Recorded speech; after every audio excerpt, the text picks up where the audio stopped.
es evidente la existencia de una situación internacional que está caracterizada por la tensión y la fragmentación. Yo fui muy criticado en su momento en Occidente por hablar con el presidente Putin. Y yo siempre decía, si no hablo con el presidente Putin, ¿con quién voy a hablar de este problema en esta guerra? Una diplomacia sin complejos, sin tapujos, una diplomacia asertiva puede llevarnos a soluciones, quizás no siempre, quizás no en todos los casos, pero a soluciones, a situaciones bien complejas. Estos retos globales tienen muchas dimensiones, económicas, políticas, militares también. Y algunos de ellos, no todos, pero algunos de estos conflictos tienen una componente nuclear importantísima. Y es allí donde el Organismo Internacional de Energía Atómica tiene un papel indispensable que cumplir.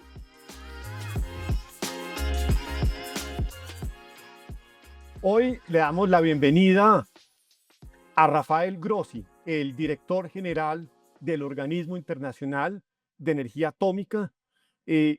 Buenos días, Rafael. Buenas tardes en Europa. Un gusto que nos acompañes en este podcast que lo hemos denominado Átomos para la Paz. Muchas gracias. Rafael es una de las personas más importantes a nivel internacional en los temas de no proliferación, desarme, paz. Es un diplomático argentino con más de 40 años de experiencia y sobre todo un gran amigo de Colombia. Es el primer latinoamericano en ocupar esta posición de director general de este organismo, así que es un privilegio tener hoy esta conversación sobre los temas de seguridad internacional, de paz, de desarme, que a todos nos interesa.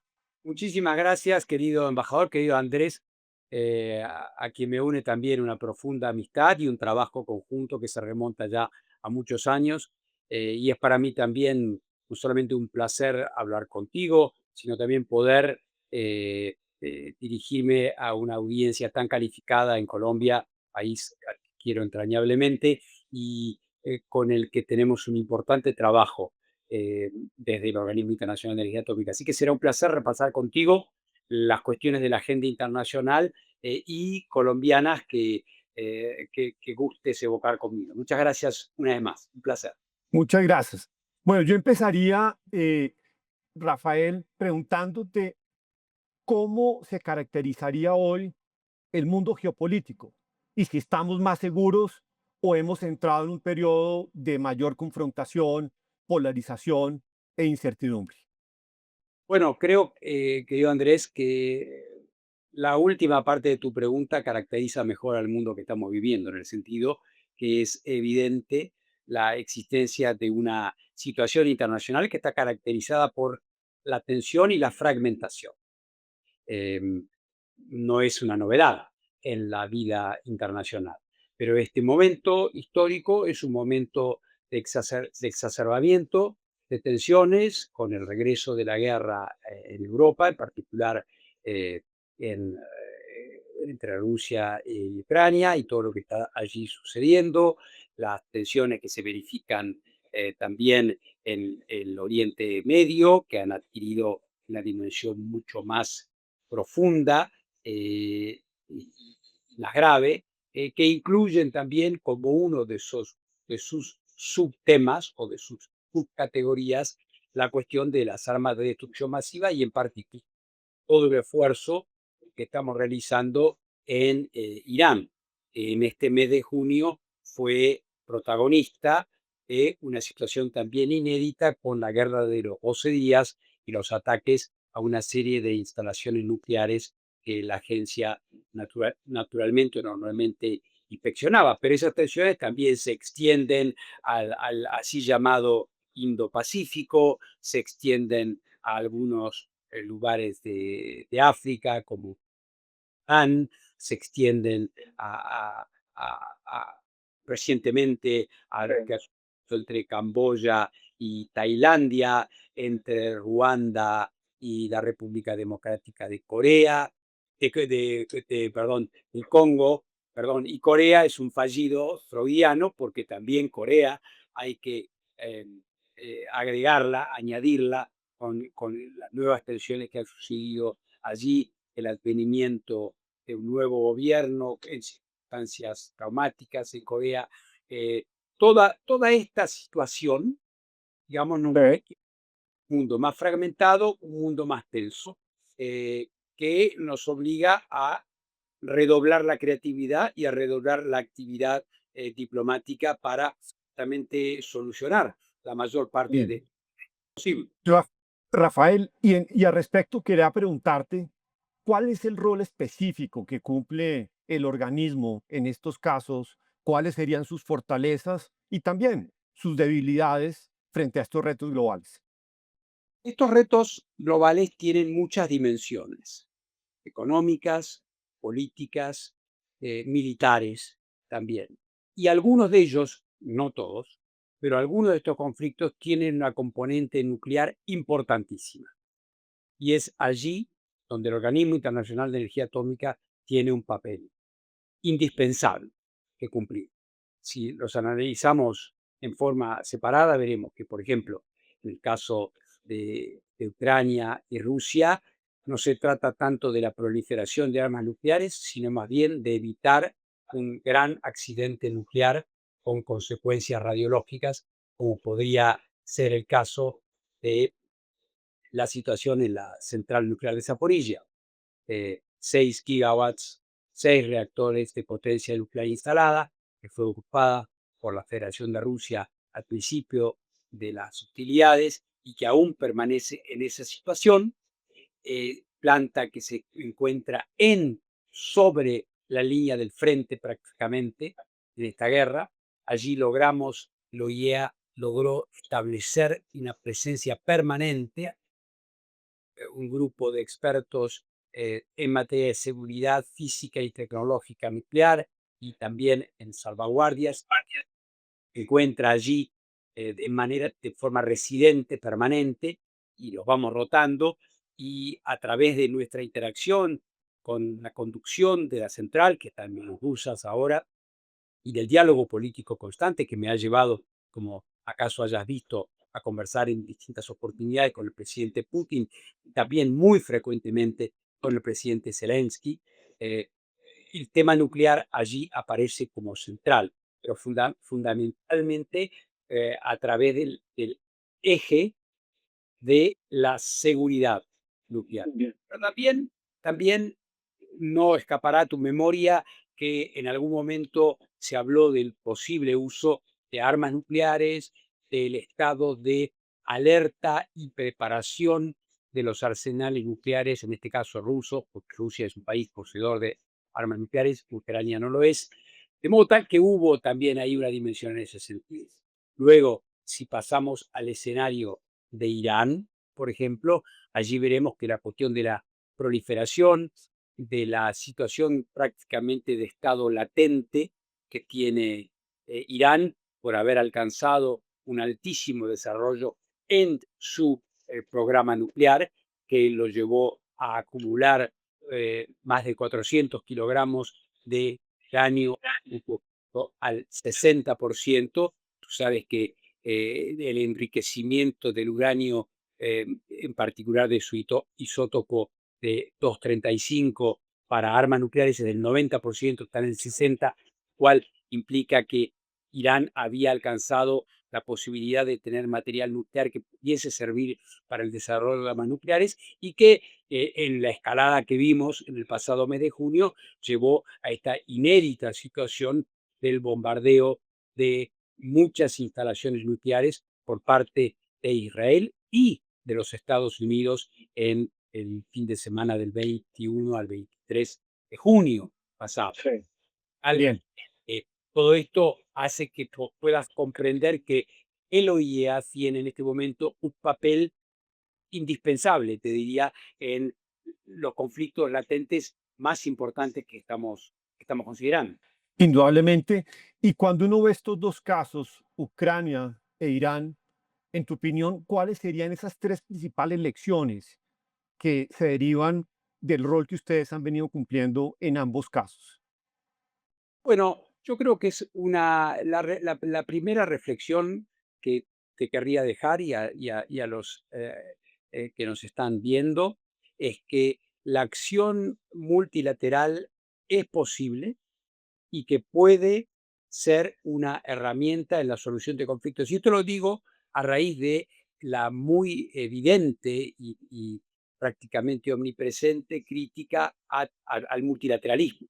Sí. Nosotros es de la OIA y que es justificada en muchos casos, acaso en la mayoría, pero en el caso de la OIA, en nuestra acción con relación a Irán, en nuestra acción con relación a Ucrania y Rusia, hemos probado que el ejercicio de la misión de los organismos internacionales, cuando se realiza de manera consecuente, cuando es precedida por una labor diplomática y de consultas intensa y real, que no margine a nadie. Por ejemplo, yo fui muy criticado en su momento en Occidente por hablar con el presidente Putin. Y yo siempre decía, si no hablo con el presidente Putin, ¿con quién voy a hablar de este De problema acuerdo. en esta guerra? Entonces, esta visión de la diplomacia, una diplomacia sin complejos, sin tapujos, una diplomacia asertiva, puede llevarnos a soluciones, quizá no siempre, quizá no en todos los casos, pero a soluciones, a situaciones bien complejas. Creo que el caso de tanto de Irán como de Ucrania es un punto que prueba este acerto. Excelente. Y en el caso de Irán, Irán ha sido muy crítico recientemente de ustedes, cerró las puertas. ¿Hay posibilidades para que ustedes regresen a Irán? Sí, absolutamente. Eh, Esto es algo que lo hemos tomado con enorme seriedad. Y esta semana se produjo, después de prolongadas tratativas y negociaciones, el regreso de los inspectores de la agencia a Irán, a el reactor comercial que ellos tienen, el reactor de Bushehr, eh, como primer paso en esta reanudación de Sí. la tarea de inspecciones del organismo. No quiero dar la impresión, Andrés, que todo está bien aún, porque tenemos que todavía acordar una serie de modalidades, de pasos prácticos, técnicos necesarios para que podamos acceder a todas las sedes, inclusive aquellas que han sido golpeadas en el ataque, porque en muchas de ellas todavía aún bajo los escombros está todo ese material nuclear. Y ese material nuclear sigue siendo un objeto de atención por parte de la comunidad internacional. Por lo tanto, nosotros estamos ahora en esa tarea de reestablecer estos vínculos que se vieron interrumpidos por los ataques. De acuerdo. Y a pesar de incluso de las amenazas del régimen iraní, si pudieras hoy, a modo de Twitter, enviarle un mensaje a las autoridades iraníes, ¿qué les dirías? Que siempre tenemos que confiar en el diálogo. Como tú bien señalas, hay amenazas, inclusive han habido amenazas personales hacia mi persona, pero creo que debemos siempre apostar por la vía diplomática. Hay algo que está muy claro para mí y que está muy claro para Irán y también para quienes atacaron Irán. La solución durable, permanente de la situación y de las dudas sobre el programa nuclear iraní solo puede ser diplomática, porque si bien los ataques y la acción militar puede tener un efecto de corto plazo, eh, la realidad es que las capacidades técnicas y tecnológicas existen, que lo que se hizo puede reconstruirse y mucho más teniendo espíritu de revancha o de compensación por lo que sucedió. Por lo tanto, yo siempre estoy recordándoles a todos los actores que han participado en esta, no sé si llamar la guerra, pero en estos ataques y en estos intercambios de misiles y de bombas que hubieron, que más allá de eso, la solución durable y permanente va a tener que ser algún tipo de acuerdo, un nuevo modus vivendi que permita eh, obtener la confianza que se perdió. Indudablemente, y eso reafirma el eslogan hoy de nuestra conversación, que es átomos para la paz, que hacia allá nos debe conducir todo esto. Ahora, algunos críticos indican que el organismo no ha sido neutral, no ha sido un árbitro neutral, que le ha faltado rapidez para actuar. Incluso otros critican que hacen falta avances. ¿Son justificados estos señalamientos? ¿Qué le respondes a a estos críticos? Absolutamente, Andrés. Nosotros y yo enfrento siempre toda crítica de manera muy clara y no hay que temer jamás a la crítica. Aunque por más que sea errónea, que para mí lo es, y voy a explicar por qué muy claramente. Se ha dicho que inclusive que los informes de la agencia fueron como una suerte de luz verde para los ataques militares, lo cual no puede estar más lejano a la verdad. Los informes de la OIEA son informes que muestran la realidad. Fueron informes, tú sabes que mucha gente habla de informes que nunca lee.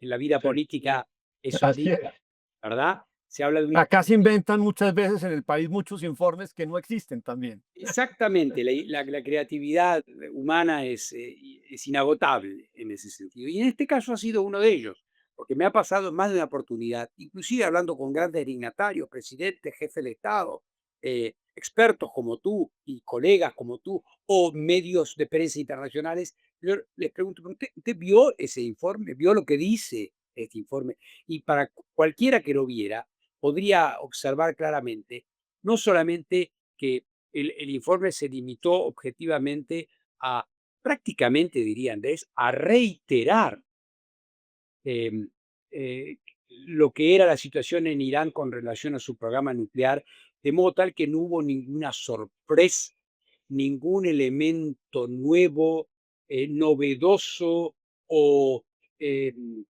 conmovedor al punto de decidir una acción militar. Y te diré más, con relación a la fabricación de armas nucleares, el informe que yo publiqué decía claramente que al momento de ese informe, Irán no tenía, como no tiene hoy, no tenía un programa de fabricación de armas nucleares. O sea que si alguno pensara que esto era el informe que hacía falta para declarar una guerra, no era el mejor informe, ¿verdad? El problema es muy fácil o mucho más fácil encontrar un chivo expiatorio en un organismo internacional que tiene una misión de auditoría y de inspección, que de pronto tomársela con quien es el verdadero responsable, que es en ese caso el adversario. Pero estamos preparados para esto. No es la primera vez, en el caso de Ucrania y Rusia también, muchas veces se ha acusado al organismo de no decir con todas las palabras quién está atacando, quién está haciendo esto o lo otro. Y yo siempre digo, nosotros, como decimos en español, nombramos y detallamos el pecado, pero no tanto el pecador, porque yo tengo que ir a trabajar con esa persona después para encontrar una solución. A los que me decían, por ejemplo, usted debería decir que el presidente Putin es esto o lo otro. Decía, muy bien, pero yo me tengo que sentar con esa persona al otro día para negociar, para lograr una solución. De pronto, la diplomacia tiene que buscar las vías, los lenguajes, las caracterizaciones correctas para no cancelarse como interlocutor. Tú has visto, por ejemplo, en el plano, y ya ahí me permito salir un poco de lo que es en la solución de muchas de las grandes crisis internacionales, las Naciones Unidas están completamente ausentes, completamente, Ahorita. porque se han cancelado a sí mismas a través de la toma de ciertas posiciones. El papel de los organismos internacionales tiene que ser justamente el de ser un honest broker, como se dice en inglés, un mediador honesto, un interlocutor válido y aceptable para ambas partes en un conflicto. El negociador debe tener el coraje de hablar con todos y no solamente con aquellos con los que está de acuerdo. Eh, por eso, Indudablemente. por eso es a veces una tarea solitaria y desagradecida y hasta peligrosa. Yo hoy vivo con guardaespaldas, lamentablemente. Pero bueno, es nuestra responsabilidad asumir ese papel como debe ser y con confianza. Así es. Y ahora que mencionabas precisamente el rol de Naciones Unidas, cuando uno ve hoy toda la serie de conflictos que tenemos, lo que uno ve es una gran incapacidad de Naciones Unidas para prevenir y también solucionarlos. Luego, de alguna manera lo que nos está mostrando esto es que la arquitectura internacional en materia de paz y seguridad no está funcionando. No, tienes razón, ¿Cuál es tu Andrés. opinión? Mi opinión es que mucho de esto depende. Te voy a hacer una analogía con la ciudad en que vivo, que es Viena, y que es una maravillosa ciudad, y que es una ciudad de música y de músicos. Y tú, a mí me gusta decir muchas veces, puedes tomar una partitura de la más bella composición musical y tocarla de una manera horrible. O puedes tomar la misma composición musical, en este caso la Carta de las Naciones Unidas, presionar al público y emocionarlo con la misma, correcto, con la misma. Y ahí es donde está el factor humano y cómo asumimos el rol que tenemos. Yo creo que con las herramientas que tenemos, con la carta, con los instrumentos internacionales que tenemos, no es imposible y por eso al comienzo de nuestra conversación te mencionaba los ejemplos de lo que hemos Sí. ido a hacer modestamente en Ucrania o en otros lugares, para indicar que el compromiso de quienes tienen a su cargo los organismos internacionales, la manera en que ejecuten esa partitura, tiene una gran diferencia. eh, Porque podríamos imaginar la vía del escapismo, de decir, bueno, había que Sí. cambiar las Naciones Unidas, hay que cambiar la carta, hay que cambiar esto, hay que cambiar el Consejo de Seguridad. Bueno, sí, eso probablemente en un mundo ideal sea lo necesario, pero ¿cuáles son las reales perspectivas de que esto ocurra? Muy pocas. Entonces tenemos que tener esa habilidad de no decaer nunca, de no renunciar, de no capitular y de con las herramientas que tenemos tratar de hacer algo. No es imposible, en mi opinión. Bien. Luego, lo que quieres decir hoy es, en ese proceso de revitalizar el multilateralismo, de tener un multilateralismo renovado, el punto de partida es liderazgos, liderazgos renovados para enfrentar de manera efectiva estos retos globales. Me pregunto, Andrés, o te preguntaría a ti, ¿no es así en la política nacional?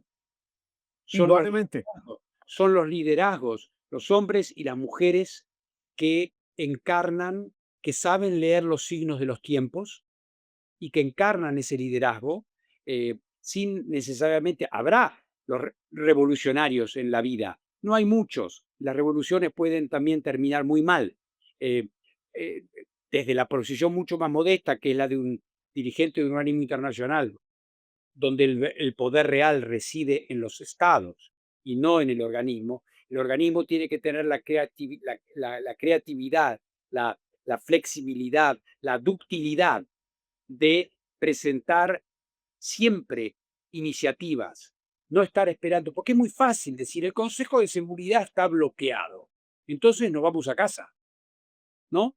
Cerramos el De negocio acuerdo. y esperamos en casa. eh, y no es así. Hay que tener iniciativa. Si yo le hubiese ido a preguntar a la Junta de Gobernadores de OIEA si yo podía montar una operación de presencia en un territorio ocupado, todavía hoy estaría discutiéndolo. Ujú. ¿Verdad? Y no tendría Así acuerdo es. nunca. No tendría acuerdo nunca. Entonces hay que tener esa pequeña dosis de prudente ambición, porque evidentemente uno no puede pasar por encima de las reglas, pero hablando con Rusia, hablando con Ucrania, hablando con los Estados Unidos, hablando con los actores que eran indispensables, logramos crear un marco adecuado, mostrándole a todos que al fin de la historia era importante para todos los que habían perdido la central y los que se habían apoderado de ella, era importante evitar un accidente allí, desde cualquier perspectiva que tú tengas en el conflicto. Y esto lo puede repetir en otras escalas. Indudablemente, y acá me quedo con dos mensajes claros de temas de liderazgo y también voluntad política. Déjame abordar ahora un tema que creo que es fundamental, que es otra cara del organismo y es su labor en los temas de desarrollo, medio ambiente y cooperación internacional, que quizás muchos no conocen, pero es un área que es central y está en el corazón de ustedes. Y acá quisiera preguntarte, ¿cuál es el rol que ustedes están cumpliendo en estas áreas? ¿Cuáles son los aportes? Sé que hay labores extraordinarias en materia de salud, agricultura, medio ambiente, y cómo todo esto puede beneficiar a América Latina y a países como Colombia. Absolutamente, Andrés, absolutamente. Y te agradezco la oportunidad de hablar de esto, porque normalmente en las conversaciones de este tipo nos concentramos en los problemas de tipo estratégico o político. El OIEA además tiene la cara oscura o la otra cara, como si habláramos del dios greco-romano Jano, tiene dos caras.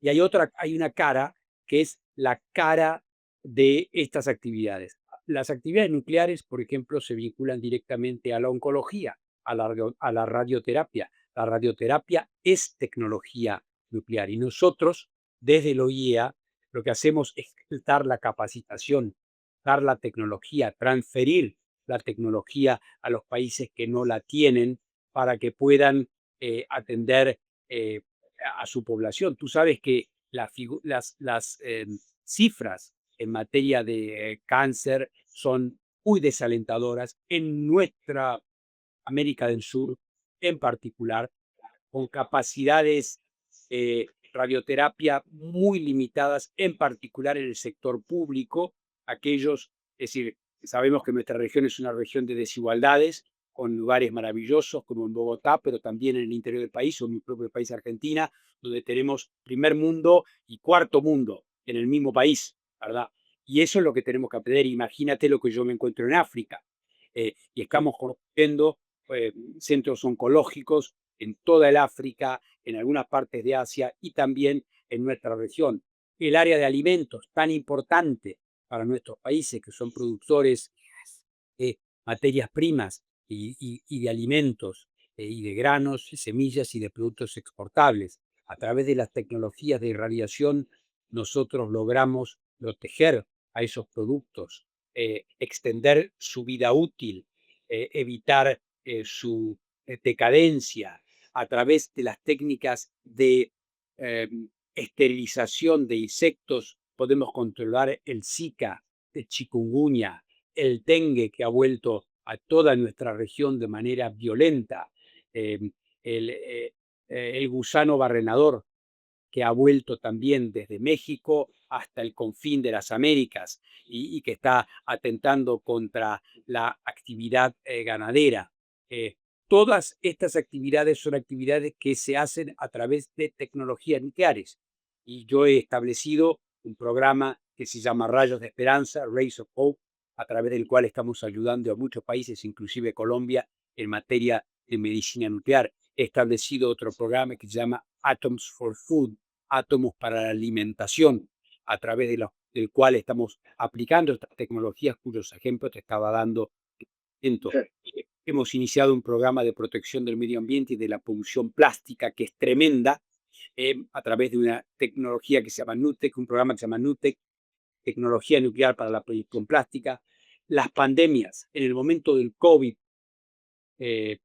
inclusive Colombia recibió apoyo del OIEA a través de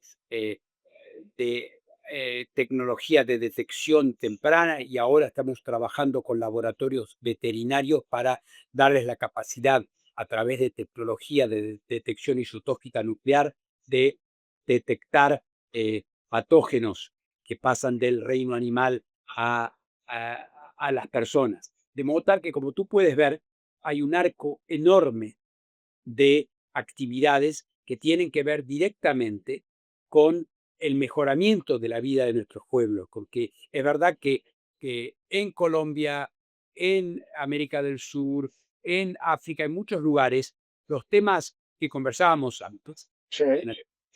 de naturaleza geoestratégica son muy importantes, pero ahí afuera la gente tiene otros problemas, ¿verdad? Tiene problemas Ordinario. tiene problemas con su salud, tiene problemas de cómo come, tiene problemas vinculados al medio ambiente en que vive. Y nosotros estamos tratando de darle el mismo énfasis. Y lo estamos haciendo de modo creativo. Vivimos en una época de gran austeridad fiscal, Andrés. Entonces yo no puedo Sí. estar esperando que los países estén poniendo muchos fondos y muchos de ellos, lamentablemente, por alguna de las razones que decíamos recién, están rearmando, es algo muy triste de ver, pero tú sabes que la inversión directa en materia de desarrollo está bajando mucho porque los países están subiendo, en particular los grandes países donantes, están subiendo sus programas de defensa y su Sí. defensa. Entonces, por eso yo he abrazado el trabajo con el sector privado. con las empresas, con los Muy bancos, bien. con las fundaciones para obtener los recursos que son necesarios. Extraordinario, extraordinario. Esto lo que muestra es una gran dosis de liderazgo. Y acá quisiera detenerme como la última pregunta, la última parte de nuestra sesión de este podcast Sí, y sobre los temas de liderazgo. Rafael, ¿cómo definirías tu estilo de liderazgo? mira, eh, quisiera poder definirlo y quisiera poder ser un líder que, en primer lugar, que tiene una búsqueda constante de un compromiso efectivo. Como te decía, y siempre más allá de la visión maravillosa que uno pueda tener, hay que mostrar ejemplos. Y los ejemplos que te estuve dando en esta charla y que espero que la audiencia pueda apreciar, son ejemplos de cómo yo me he comportado frente a distintas crisis. Una guerra en Europa donde, donde tirios y troyanos me tironeaban para que no hablara con el otro.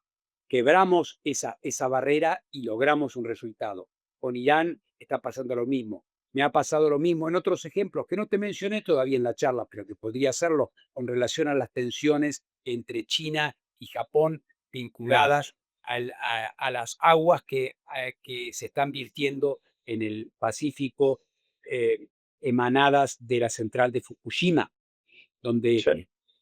una gran tensión se impusieron políticas de prohibición de importación de peces y de frutos del mar de Japón. Te puedes imaginar el peso en billones de dólares que eso tuvo y logramos a través de mi diálogo al más alto nivel eh, con el primer ministro de Japón y con el ministro de Relaciones Exteriores de China, logramos tener un acuerdo en ese sentido. Es decir, un liderazgo que sea comprometido y que tenga esa dosis de proactividad y de creatividad necesaria.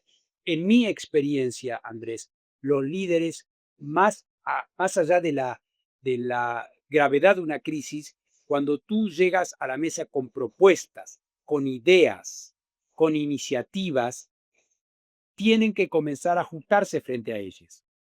Y Muy bien. eso va cambiando la dinámica de los conflictos. Y como te digo, un liderazgo que involucre a todos. La mesa siempre tiene que ser grande y tiene que involucrar, por eso te hablaba recién del sector privado, de la sociedad civil, el trabajo, por ejemplo, con tanques de pensamiento como tuyo y otros. Es decir, la tarea del liderazgo implica tener una visión de hacia dónde se va, porque como decían los romanos, no hay buenos vientos para el que no sabe a dónde quiere ir. Entonces, saber hacia dónde queremos ir, involucrar a todos y en el momento dado tomar los riesgos de una decisión, que a veces pueden ser hasta personalmente incómodos. Así es. Y cuando te enfrentas a estos antagonismos, que estás en la mesa y tienes dos partes que están con visiones diferentes, ¿cómo construyes confianza en esa situación? Yo creo que el primer elemento de confianza se da cuando se ve que el negociador o el líder de un organismo internacional tiene una visión eh, imparcial. Y la imparcialidad exige un enorme coraje, porque todos tenemos un corazón, todos tenemos una ideología, todos tenemos una visión, pero nunca debemos olvidar para qué estamos en esa mesa. Y la imparcialidad no es indiferencia.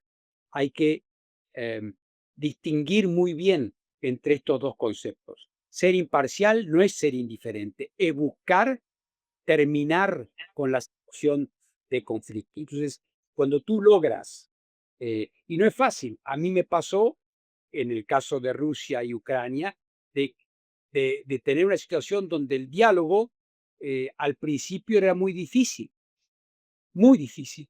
Y había críticas después de una reunión o cuando me veían ir a hablar con los otros, decían, ¿cómo puede ser que les estreches la mano, que les hables, que estés sonriendo en una foto? Y tú tienes que pasar por encima de eso, eh, hasta mostrar que tú eres el canal posible, donde ellos pueden hacer las concesiones que de otra manera no podrían hacer el, en el marco de lo que tú propones, sí las pueden hacer. Y por eso es que cuando tú te encuentras con estas situaciones, yo creo que en primer lugar una resiliencia psicológica. Vivimos en una era de violencia verbal eh, desatada. Eh, yo, como tú, como embajador, nos hemos formado como diplomáticos en un mundo donde, por ejemplo, la injerencia en los asuntos internos de otro Estado era un pecado mortal. Hoy no lo es más, al Sí. contrario. Hoy políticos de un país involucrarse activamente en lo que está sucediendo en otro y de manera completamente libre. Hoy vemos cosas que antes eran impensadas. Hoy las redes sociales, los políticos se llenan de insultos o te insultan a ti. Entonces, creo yo que esa resiliencia también es algo muy importante. Pero cuando tienes convicciones, cuando piensas que realmente lo que estás haciendo es lo correcto, creo que es más fácil y es en el caso nuestro. ¿No? Así es. Y Rafael, luego en una carrera exitosa que has tenido alrededor de 40 años Mm. en este mundo internacional, ¿cuál podría ser esa lección que tú quisieras compartirle a estas nuevas generaciones de latinoamericanos que aspiran a seguir este camino internacional? Bueno, yo creo que la primera es el compromiso, ¿no? Yo creo que nuestra región, Latinoamérica, tiene un potencial aún inexplotado. Yo creo que nuestra presencia, por ejemplo, y esto es lo que me ha motivado muchas veces a perseguir posiciones en el ámbito internacional, es porque yo he visto que nuestra región, que tiene tanta riqueza, tantos valores comunes, más allá de las diferencias coyunturales que pueden existir y que existen, em, no ha dado todo lo que puede dar aún. Y yo he visto justamente que cuando los latinoamericanos estamos en posiciones de liderazgo, tenemos una capacidad, quizá por las dificultades que tenemos que enfrentar en nuestra región, por las limitaciones, por nuestro bagaje cultural mixto también, podemos tener esa capacidad de impactar sin ser resistidos a priori. Y esta es mi convicción, en lo que estoy haciendo ahora y en lo que espero hacer en el futuro. Extraordinario. Y ha sido uno de los grandes promotores de la equidad de género, Sí. incluso en el organismo. ¿Qué mensaje le dejarías a esas mujeres? De lo que se trata, en mi opinión, Andrés, es de facilitar la igualdad de oportunidades. Nada más que eso. Yo tengo una visión en eso que es muy activa y muy comprometida, pero que está basada también en la excelencia. Yo, tú sabes, yo soy un padre múltiple y tengo 8 hijos y 7 son mujeres. Y yo te puedo asegurar, son todas profesionales. Y yo te puedo asegurar que ninguna de ellas, como las mujeres que trabajan conmigo acá, les gustaría que se les dijese que están en donde están porque son mujeres. Están en donde están porque son talentosas. Pero lo que sí debemos asegurar es que tengan las oportunidades. Y, por ejemplo, aquí en la agencia, cuando yo llegué, había apenas un 28% de mujeres en cargos profesionales. Y hoy hay un 51% en el espacio de 6 años, cuando hacíamos las proyecciones de lo que podía ser al ritmo de incorporación de mujeres que teníamos en ese momento, yo creo que la igualdad de género se iba a dar en el año 2100 y algo. ¿M? Y no estoy bromeando. Entonces, creo yo que cuando hay una determinación es ir a buscar ese talento, es no permitir que quienes tengan talento, mujeres y hombres o gente de menores recursos, no tengan esa posibilidad de avanzar. Por eso también he instaurado las becas Marie Curie y otras para dar esos recursos al talento joven. Tú fíjate, nosotros desde Latinoamérica tendríamos que verlo eso con mucha seriedad, como en los grandes países la existencia de becas, de mentores que vayan a buscar el talento allí donde está, ha sido fundamental en la construcción institucional y en el éxito económico de muchos de esos países. Por eso yo soy un gran optimista en de nuestra región, pero claro, hay que abrir puertas, abrir ventanas, pero haciéndolo sobre la base siempre de la excelencia y del mérito. Me parece extraordinario este mensaje para todas las mujeres latinoamericanas y no solo latinoamericanas, sino a nivel global. Y quiero cerrar esta entrevista con lo que llamo las preguntas sorpresas, que son unas preguntas muy Bueno, cortas, Rafael. Y vamos. la primera que quería preguntarte es, si pudieras en menos de un minuto decirnos, en tu opinión, cuál es el principal logro de gestión en el organismo. Mostrar que se puede hacer mucho más, siempre. Muy bien. Eh, para ti hoy, ¿cuál es la principal amenaza a la seguridad y paz mundiales? Creo que la principal amenaza que existe hoy es la exacerbación del conflicto, la búsqueda o la idea de que es la confrontación militar, la preparación militar, la que lleva al reequilibrio. El reequilibrio se consigue con diálogo y con diplomacia, no con más armamentos. Bien, no hemos hablado de Corea del Norte y creo que vale la pena mencionarlo. ¿Cómo definirías ese régimen? Naturalmente es un régimen autoritario, naturalmente es un régimen que está muy lejos de los valores que defendemos en Colombia o en Argentina o en los países que creemos en las libertades fundamentales y en la democracia. Pero es el régimen que tiene ese país y con ellos hay que trabajar y hay que evitar que la polarización llegue al límite de que se utilice el arsenal nuclear que ellos tienen. Fíjate que Corea del Norte es un caso de fracaso diplomático porque Corea del Norte y alrededor de Corea del Norte había un proceso muy parecido al que hay con Irán. Negociaciones, mesas de 4, mesas de 5, mesas hexagonales, mesas pentagonales, iniciativas, incentivos, darles cosas para que lo hicieran otras.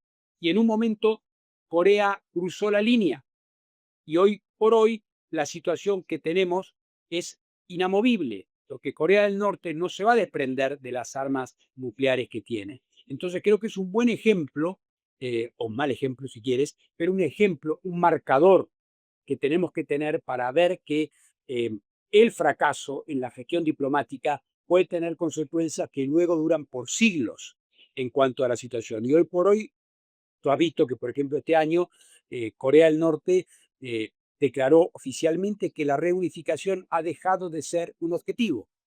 De modo tal que, y esto se hablaba, y los dos países tenían, aunque eran muy difíciles, tenían negociaciones constantes, tenían ambos ministerios de la reunificación. Bueno, uno de los dos dijo, ¿sabes qué? No. Vietnam, de su partición, regresó. eh, Alemania de su posición regresó. Corea del Norte y Corea del Sur es muy difícil que regresen. Ojalá que sea el caso, pero ese fracaso diplomático nos llevó a esta situación muy difícil de recomponer. Bien, y cierro con esta pregunta. ¿Dónde te ves en el futuro? ¿Es Naciones Unidas, la Secretaría General, una opción? Lo es, claro que lo es.